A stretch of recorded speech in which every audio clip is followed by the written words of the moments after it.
వెంకటేశాయ. గురుర్బ్రహ్మా గురుర్విష్ణుః గురుర్దేవో మహేశ్వరః గురుః సాక్షాత్ పరం బ్రహ్మ తస్మై శ్రీ గురవే నమః.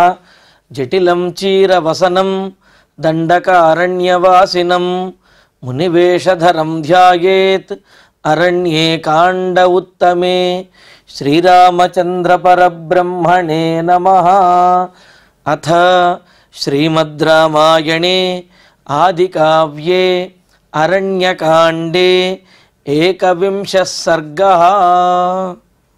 సపునః పతితాం దృష్ట్వా క్రోధాచ్చూర్పణఖాం ఖరః ఉవాచ వ్యక్తయా వాచా తామనర్ధార్థమాగతాం.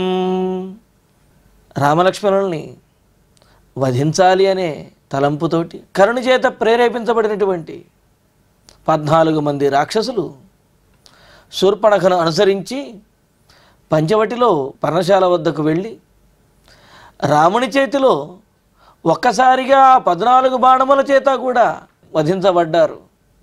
వారిని చూచినటువంటి శూర్పణఖ భయపడిపోయి తాను ఇంతమంది వీరులను తీసుకువచ్చినా సరే రాముడు ఇంత అవలీలగా వధించేశాడు అన్న భయంతో సిగ్గుతోటి క్రోధమూర్ఛితయ్యి అక్కడి నుంచి పరిగెత్తి పారిపోయి కరుణ దగ్గరికి వచ్చి మరలా కుప్పకూలి పడిపోయింది.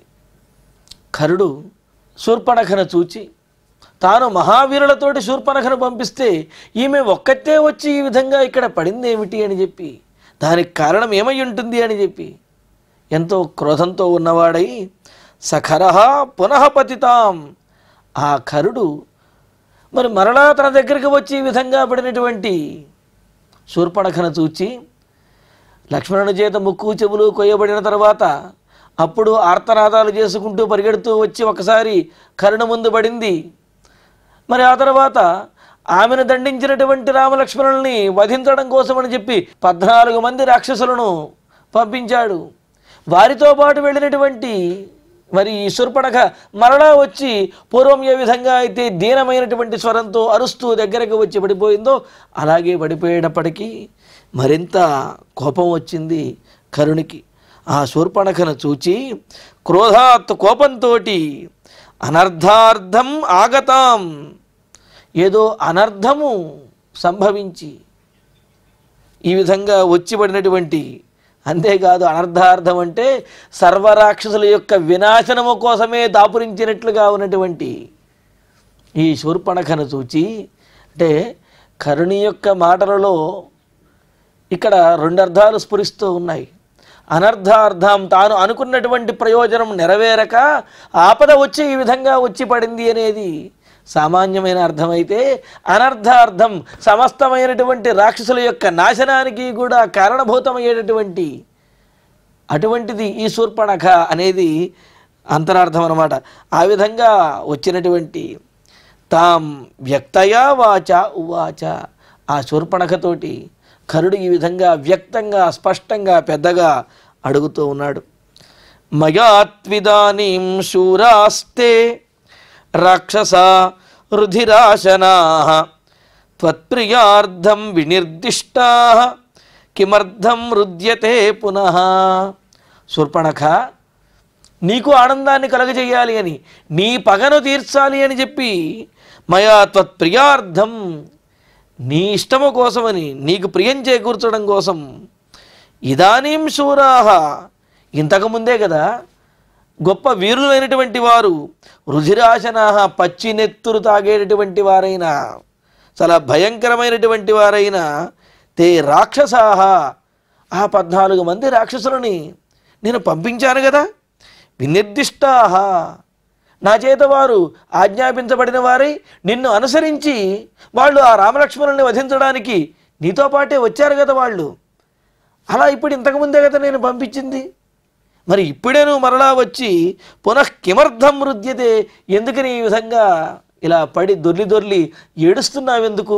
ఇంతకుముందే కదమ్మా నీకు అనుకూలంగా నీ పగ తీర్చడానికి యోగ్యులైనటువంటి వారిని, అంటే నీ పగ తీర్చడానికి సమర్థులైనటువంటి వారిని రాక్షసులను పంపించావు, మరలా ఎందుకు ఈ విధంగా ఏడుస్తున్నావు అని అంటూ భక్తాశ్చైవానురక్తాశ్చ హితాశ్చ మమ నిత్యశః గ్రంథోపి న నిహంతవ్యాః నన కుర్యుః వచో మమ.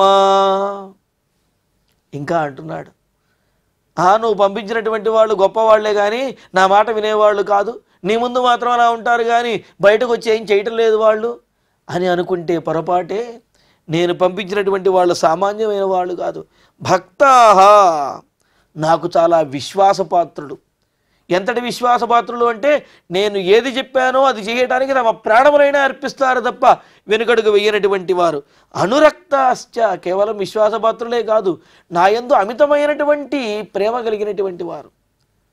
ప్రియాణి వాంఛంతి అశుభిః సమీహితం అని చెప్పి అన్నట్లుగా తమ నాయకుడి యొక్క ప్రియమును చేకూర్చడానికి తమ ప్రాణములు కూడా లెక్క చేయకుండా ప్రయత్నించేటటువంటి వారు. అంతటి ప్రేమ నా యందు కలిగినటువంటి వాళ్ళు వారు.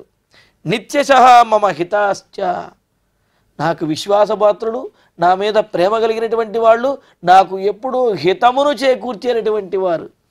హితం అంటే ఏమిటి అంటే కాస్త వినడానికి కరుకుగాను ఇబ్బందికరంగా ఉన్నప్పటికీ కూడా శ్రేయస్సును చేకూర్చేటటువంటి దానినే హితము అని చెప్పి అంటారన్నమాట. ఆ విధంగా తమకు ఎంత కష్టమైనప్పటికీ కూడా అది నేను చెప్పిన పని ఎంత కష్టమైనదైనా నాకు హితాన్ని చేకూర్చడానికే ఎప్పుడూ కూడా ప్రయత్నించేటటువంటి వారు. గ్రంథాపి న నిహంతవ్యాః, ఎంతమంది వారిని వధించాలి అని ప్రయత్నించినప్పటికీ కూడా వారిని ఎవ్వరూ వధించలేరమ్మా. ఇంకొకటి, వారు చంపబడుతున్నప్పటికీ కూడా తమ ప్రాణములు పోతాయి అనే బాధ కంటే కూడా తాము తమ నాయకుడికి ప్రియం చేకూర్చలేకపోతున్నాము, కావున ఆ నాయకుడికి ప్రియం చేకూర్చడం కోసం తాము బతకాలి అనుకుంటారు తప్ప తమ ప్రాణాలను నిలబెట్టుకోవడం కోసమో తమ జీవితం కోసమో బతకాలి అని అనుకునేవారు కాదు. మరి అటువంటి 14 మంది రాక్షసులని నీతో పాటు నేను పంపించాం కదా, వారు మమ వాచః నకుర్యుః ఇతి నా, వారు నా మాటను పాటించకుండా ఉండరు. అంటే నా మాటను పాటించకపోవటం అనేది వారు చెయ్యరంటే నా మాటను తప్పనిసరిగా పాటించి తీరుతారు అని చెప్పి.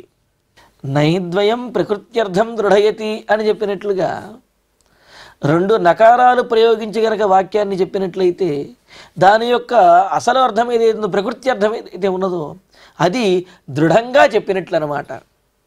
ఉదాహరణకి నేను వస్తాను అని చెబితే వస్తాను అని అర్థం, కొన్ని సందర్భాల్లో రాకపోవచ్చు అని కూడా అర్థం ఉండవచ్చు. కానీ నేను రాకుండా ఉండను అని కనుక చెప్పారు అంటే ఇక్కడ రాకుండా అనేది ఒక నకారార్థము, ఉండను అనేది ఒక నకారార్థము. కానీ ఇక్కడ నేను రాకుండా ఉండను అనేదానికి అర్థం ఏమిటి, నేను తప్పనిసరిగా వస్తాను అని అర్థం వస్తుంది. అంటే ఇక్కడ 2 నకారాలు కలిపి ప్రయోగించినట్లయితే నకారార్థములతో అప్పుడు ఆ ప్రకృతి అర్థం ఏదైతే ఉన్నదో అది దృఢంగా ఖచ్చితంగా జరిగేటటువంటిది అనే అర్థాన్ని ఇస్తుంది. అలాగే ఇక్కడ ఏమంటున్నాడు, మమ వచః, నా మాటను నకుర్యుః ఇతి నా మాటను చేయకుండా వారు ఉండరు. అంటే నా మాటను ఆ రాక్షసులు తప్పనిసరిగా చేసి తీరుతారు. కావున నేను చెప్పాను అంటే వారు తప్పనిసరిగా చేస్తారు, నీ పగను తీర్చుతారు.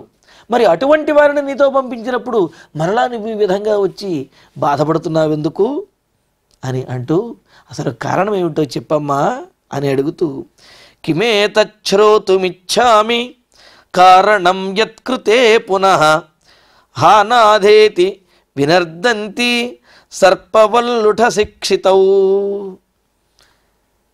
ఇదేమిటి శూర్పణఖ, కిమేతత్, ఏమిటి ఆశ్చర్యం, నాకు ఆశ్చర్యం అనిపిస్తున్నది, ఎందుకు ఈ విధంగా నువ్వు చేస్తున్నావు అంటూ, యత్కృతే పునః హానాధ ఇతి వినర్దంతి,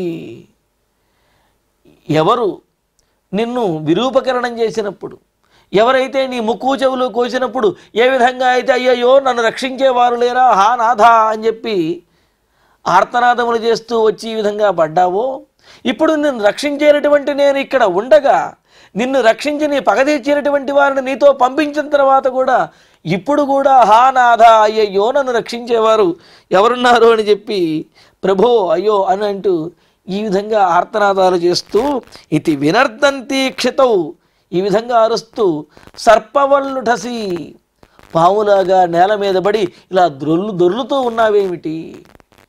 అప్పుడంటే నీతో పాటు నిన్ను రక్షించేవారు లేరు కాబట్టి ఆ రామలక్ష్మణులు నిన్ను దండించారు, అందుకని చెప్పి నువ్వు దీనమైనటువంటి స్వరంతో నన్ను రక్షించేవారు లేరా, రక్షించండి రక్షించండి అంటూ ఈ విధంగా వచ్చి నా దగ్గరికి వచ్చి పడ్డావు. కానీ ఇప్పుడు నా సమక్షంలో ఉండి నా పరివారాన్ని నీతో పంపించిన తర్వాత కూడా ఇలా వచ్చి అనాథలాగా నువ్వు ఈ విధంగా నేల మీద పడి సర్పములా దొలుతూ ఉన్నావు. దీనికి కారణం ఏమిటో శ్రోతుమిచ్చామి, నేను వినాలనుకుంటున్నాను అని అంటూ అనాథవద్విలపసి నాధేతు మయి సంస్థితే ఉత్తిష్టోత్తిష్టమాభైషీ వైక్లవ్యం త్యజ్యతామిహ. శూర్పణఖ, నాధే మయితు, నీకు రక్షకుడనైనటువంటి నేను ఇక్కడే ఉండగా నా సమక్షంలోనే నీవు అనాథవతు విలపసి, ఎవ్వరూ దిక్కులేనటువంటి దానిలాగా నువ్వు ఈ విధంగా విలపిస్తూ ఉన్నావు. ఇది నాకు చాలా అవమానకరం. అంతే కదండి. అందుకనే స్తుతులయందు భగవంతుని స్తుతించేటప్పుడు చెబుతూ ఉంటారు, స్వామి నీ భక్తుడనైనటువంటి నేను కష్టములు పడుతూ ఉన్నాను, నీ భక్తుడనైనటువంటి నేను అవమానములు పొందుతూ ఉన్నానంటే అది నాకు జరిగేటటువంటి అవమానం కాదు, నాకు యజమానిమైనటువంటి నన్ను రక్షింపవలసినటువంటి నీకే ఇది అవమానము. కావున నీకు అవమానం జరగకుండా ఉండాలి అంటే నువ్వు నన్ను రక్షించాలి అని చెప్పి భక్తులు భగవంతుడిని వేడుకుంటూ ఉంటారు కదా. అలాగే ఇక్కడ చూడండి, కరుడు అంటూ ఉన్నాడు, నిన్ను రక్షించవలసినటువంటి బాధ్యత నాకు ఉన్నది, అందులోనూ నువ్వు నా సమక్షంలో ఉన్నావు, నా సమక్షంలో ఉండి దిక్కులేని దానిలాగా నువ్వు ఏడుస్తున్నావు అంటే అది నాకు ఎంతటి అవమానం అది. కావున అనాథలాగా నీవు ఈ విధంగా ఏడిచావు అంటే అది నాకు తలవంపులుగా ఉంటుంది, అవమానకరమైనటువంటిది, అది నాకు సిగ్గుచేటు. కాబట్టి కిం, ఎందుకు ఈ విధంగా ఏడుస్తున్నావు? ఉత్తిష్ట ఉత్తిష్ట, లేమ్మా లే, ఎందుకంతగా బాధపడుతున్నావు? మా భైషీహి, నువ్వు కేవలం బాధపడటమే కాదు భయపడుతూ కూడా ఉన్నావు, ఇది కూడా మనకు అవమానమే. కావున ఇందు మా భైషీహి, భయపడవద్దు. వైక్లవ్యం త్యజ, నీ మనసులో ఉన్నటువంటి వ్యాకులతలు, నీ మనసులో ఉన్నటువంటి కంగారునన్నింటినీ కూడా విడిచిపెట్టేసేయి. త్యజ్యత, విడిచేయి. అధైర్యాన్ని విడిచిపెట్టు, ధైర్యంగా ఉండు, నువ్వు నా సమక్షంలో ఉన్నావు, ఎందుకింత భయం నీకు అని అంటూ ఇత్యేవ ముక్త దుర్ధర్ష ఖరేణ పరిసాన్విత విమృజ్యనయనే సాశ్రే ఖరం భ్రాతరమబ్రవీత్.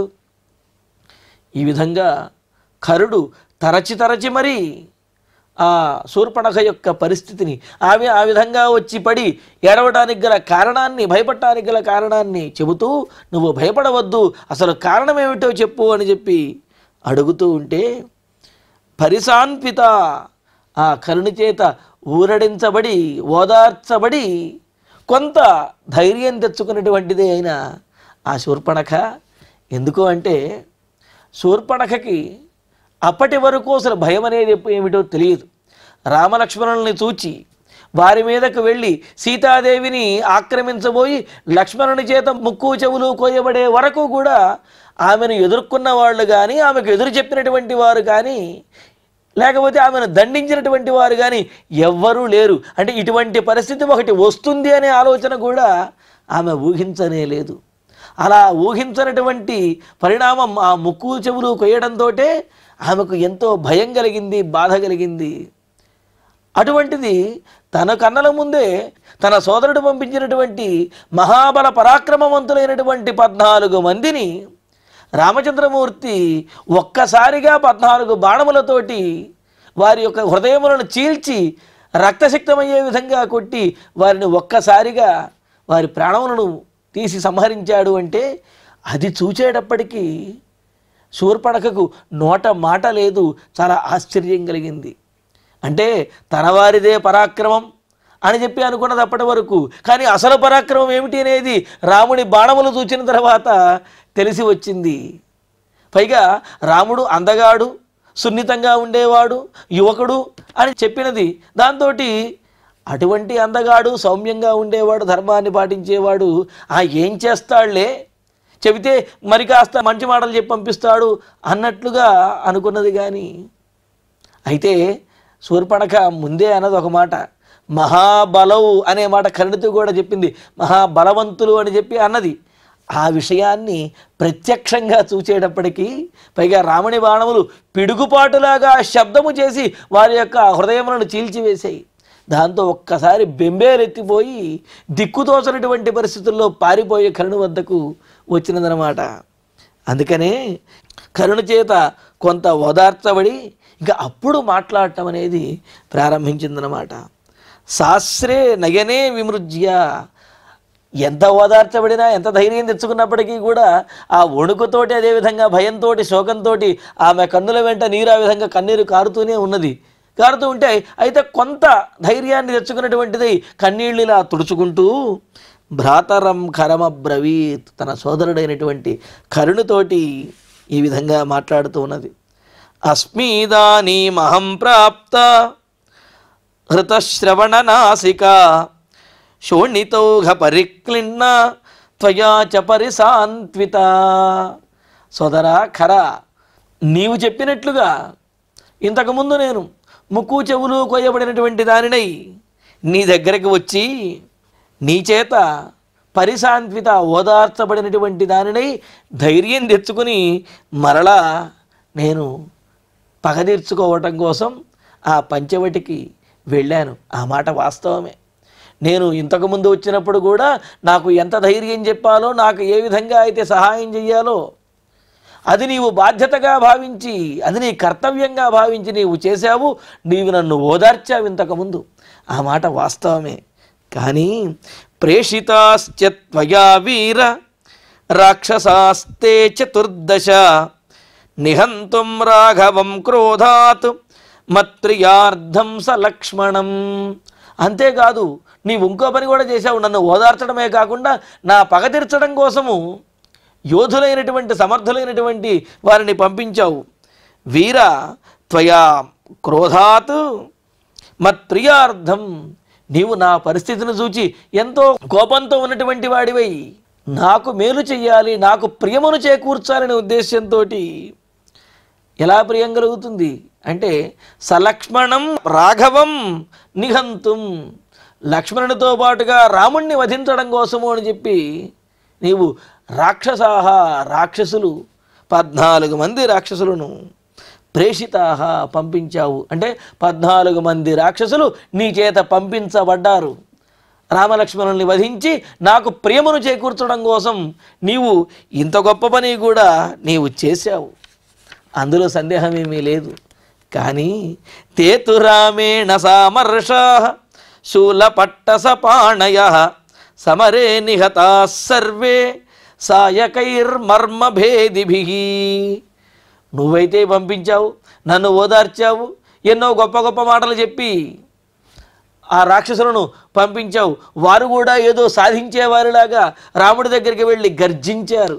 ఇక మాదే విజయం అనుకున్నారు. రాముడిని నువ్వు ఎదురుగోడా నుంచోడానికి కూడా నీకు శక్తి లేదు అని చెప్పి రాముడిని పరిహసించినట్లుగా రాముడి మీద గర్జించారు. కానీ శూలపట్టసపాణయః, శూలములు కత్తులు చేతి యందు ధరించి ఏదో వాటితో ఏదో సాధించేద్దామని చెప్పి బయలుదేరినటువంటి సామర్షాః, ఎంతో ఆవేశంతో కోపంతో బయలుదేరినటువంటి తే సర్వే, ఆ రాక్షసులందరూ కూడా రామేణ, రాముడి చేత, మర్మభేదిభిః సాయకైః, హృదయములను చీల్చేటటువంటి నిశితమైనటువంటి బాణముల చేత సమరే నిహతాః, యుద్ధంలో చంపబడ్డారు. వీళ్ళు చేసినటువంటి అట్టహాసానికి వీళ్ళు రామలక్ష్మణుల్ని వధించేస్తారు అని చెప్పి నేను అనుకున్నాను. కానీ వీళ్ళు చెయ్యవలసినటువంటి హడావిడంతా కూడా, అట్టహాసం అంతా కూడా చేసి రాముని చేత ప్రయోగించబడినటువంటి బాణములకు తమ ప్రాణములను విడిచి వాళ్ళందరూ కూడా నిహతులై మరణించారు. కావున నువ్వేదో నా కోసం చేశావు అని నేను అనుకునేంతలోపే వాళ్ళందరినీ రాముడు వధించేశాడు. కావున నువ్వు చేసినదేది కూడా సఫలము కాలేదు, నువ్వు సరైనటువంటి వారిని నాతో పంపించలేదు అని చెప్పి అంటున్నది. అంటూ తాన్ దృష్ట్వా పతితాన్ భూమౌ క్షణేనైవ మహాబలాన్ రామస్య చ మహత్కర్మ మహాన్ స్త్రాసో భవన్ మమ. కరుడు అంటాడని అమ్మా అలాగదమ్మా, వాళ్ళు చాలాసేపు రాముడితోటి బాగా పోరాడి ఉంటారు, రాముడికి కూడా వాళ్ళు భయాన్ని కలగజేసి ఉంటారు. సరే యుద్ధంలో జయాపజయాలు దైవాధీనాలు కావున రాముడు ఎలాగో కష్టపడి గెలిచి ఉంటాడు, అది రాముడి అదృష్టం అని అంటాడేమోనని దానికి కూడా సమాధానం చెబుతున్నది శూర్పణఖ. ఏమని అంటే క్షణేనైవ, రాముడితో యుద్ధం మొదలుపెట్టినటువంటి కొద్దిసేపట్లోనే, అంటే ఎక్కువసేపు పోరాటం, అస్త్రప్రయోగాలు, ఉపసంహారాలు ఇటువంటివి ఏమీ లేవక్కడ. ఒక్కసారి వీళ్ళు అస్త్రాలు ప్రయోగించారు, రాముడు వాటన్నిటినీ కూడా ముక్కలు ముక్కలు చేశాడు. ఇక రెండవసారి రాముడు అస్త్రాలు ప్రయోగించారు, వీరు చచ్చారు. ఇంతే తప్ప వీళ్ళు ఎక్కువసేపు రాముడితో పోరాటం ఇటువంటిది ఏమీ జరగలేదు అంటూ క్షణేనైవ, క్షణంలోనే రాముడు అస్త్రములు ప్రయోగించినటువంటి క్షణంలోనే భూమౌ పతితాన్ మహాబలాంతాన్, భూమి మీద పడి ప్రాణములు కోల్పోయినటువంటి, ఇంకా చెప్పాలంటే ప్రాణములు కోల్పోయి భూమి మీద పడినటువంటి వారైన తాన్, ఆ గొప్ప బలవంతులైనటువంటి ఆ 14 మంది రాక్షసుల్ని కూడా చూచి రామస్య మహత్కర్మ చ దృష్ట్వా, రాముని యొక్క ఆ పరాక్రమాన్ని కూడా చూచేటప్పటికీ మమ మహాన్ త్రాసః అభవతు, నాకు వెన్నులో వణుకు మొదలైంది, నాకు భయం అనేది ఏమిటో తెలిసింది. అప్పుడు నేను అంతగా భయపడ్డాను. నువ్వు పంపించినటువంటి వారు ఎక్కువసేపు పోరాడలేదు, రాముడు బాణములు ప్రయోగించిన క్షణంలోనే ఆ బాణములకు తమ ప్రాణములను అర్పించి నేల మీద పడిపోయారు. మరి రాముడి యొక్క పరాక్రమం చూసేటప్పటికీ నాకు ఎంతో భయం కలిగింది, భయంతో నేను వణికిపోయానన్నయ్యా. మరి ఆ విధంగా భయపడిపోయి దిక్కుతోచనటువంటి పరిస్థితుల్లో, నిస్సహాయ స్థితిలో నేను ఈ విధంగా మరలా వచ్చి నీ దగ్గర పడి ఈ విధంగా ఏడుస్తున్నాను. అంతేగాని నువ్వేదో చేశావు దానివల్ల నాకు ఫలితం కలిగింది అనుకుంటే అది పొరపాటే అని చెప్పి అంటూ అహమస్మి సముద్విగ్ర విషణ్ణా చ నిశాచర శరణం త్వాం పునఃప్రాప్త సర్వతో భయదర్శిని. అసలు అక్కడే కాదు, రాముడి యొక్క పరాక్రమం చూసిన తర్వాత ఎక్కడ చూసినా సరే ఆ రాముడే కనిపిస్తున్నాడు. ఆ పరాక్రమాన్ని తలుచుకుంటేనే నాకు చాలా భయం వేస్తున్నది. అలా భయంతో దిక్కుతోచనటువంటి పరిస్థితుల్లో విషణ్ణ, దుఃఖించినటువంటి దానినై, భయదర్శిని, ఆ రాముడినే తలుచుకుంటేనే సింహస్వప్నం అంటూ ఉంటారు. సింహస్వప్నం అంటే ఏమిటి అంటే, ఏనుగు నిద్రించి ఉన్నప్పుడు కలలో దానికి సింహం కనిపించినప్పటికీ కూడా ఒక్కసారి ఉలిక్కిపడి లేస్తుందిట. అంటే సింహము అంటే ఏనుగుకి అంతటి భయం అన్నమాట.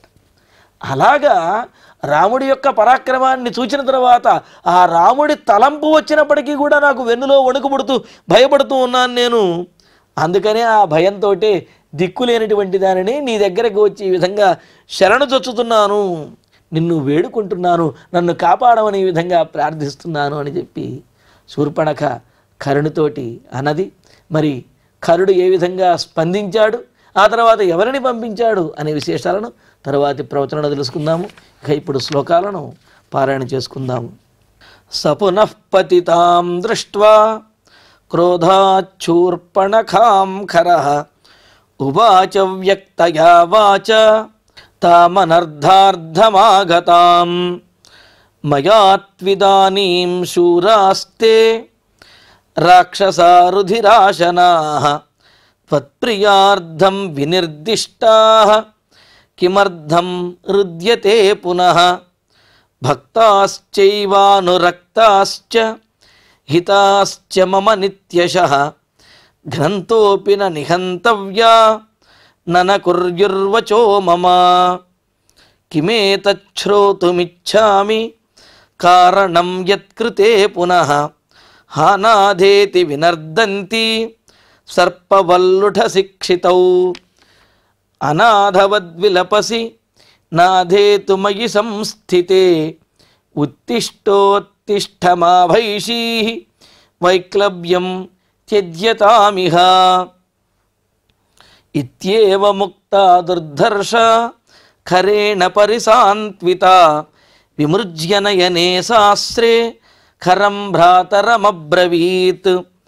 అస్మీదానీమహం ప్రాప్త హృతశ్రవణనాసికా శోణితౌఘ పరిక్లిన్న త్వయా చ పరిసాన్వితా ప్రేషితాశ్చ త్వయా వీర రాక్షసాస్తే చతుర్దశ నిహంతుం రాఘవం క్రోధాత్ మత్ప్రియార్థం స లక్ష్మణం తే తు రామేణ సామర్షాః శూలపట్టసపాణయః సమరే నిహతాః సర్వే సాయకైర్మర్మభేదిభిః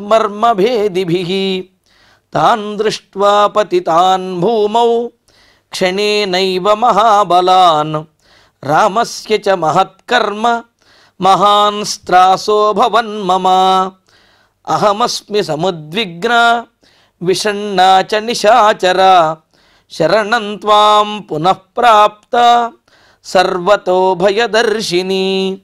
ఇత్యార్షే శ్రీమద్ రామాయణే ఆదికావ్యే అరణ్యకాండే ఏకవింశే సర్గే ఏకాదశ శ్లోకాః. ఇప్పుడు క్షమాప్రార్థన మంగళాంతంగా ఈ ప్రవచన పారాయణ కార్యక్రమాన్ని పరిపూర్ణం చేసుకుందాం. యదక్షరపదభ్రష్టం మాత్రాహీనం తు యద్భవేత్ తత్సర్వం క్షమ్యతాం దేవ నారాయణ నమోస్తుతే.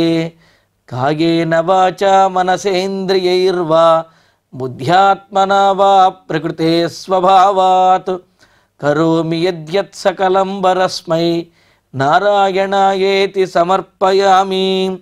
శ్రియః కాంతాయ కళ్యాణ నిధయే నిధయేర్ధినాం శ్రీవేంకట నివాసాయ శ్రీనివాసాయ మంగళం.